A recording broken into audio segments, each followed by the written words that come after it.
बिस्मिल्लाहिर्रहमानिर्रहीम। अल्हम्दुलिल्लाह तकरीबन कटाई जो है मुकम्मल हो चुकी है। अभी आखिरी दिन है कटाई का और ये थोड़ी सी गंदम बाकी रह गई है।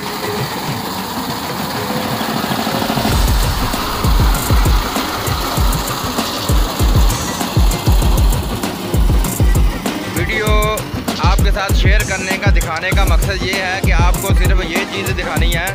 हमारे जो नंबरदार साहब कटाई करते हैं वो बिल्कुल ऐसे कटाई होती है जैसे बिल्कुल हाथ के साथ। ये देखिए नीचे बिल्कुल ज़मीन है और ये तने तनहा, ये देखिए बिल्कुल जो है ना 2 इंच 3 इंच जो है ऊपर से कटाई होती है। बिल्कुल जो है ज़मीन के साथ रैपर चलाते हैं और काम ये थोड़ा करते हैं लेकिन काम सुथरा करते हैं। हम इनकी कटाई दिखाते हैं दूसरी तरफ से। तकरीबन जब से मैंने ज़िम्मेदारी का काम शुरू किया है तो मैं नंबरदार से ही कटवाई करवाता हूँ, वहाई भी इसी से करवाता हूँ। अल्हम्दुलिल्लाह हल चलाने में, रोटावेटर में और कटाई करने में बेमिसाल है। ये देखिए बिल्कुल ज़मीन के साथ बिल्कुल रैपर जो है ज़मीन के साथ बिछ के चलती है।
थी।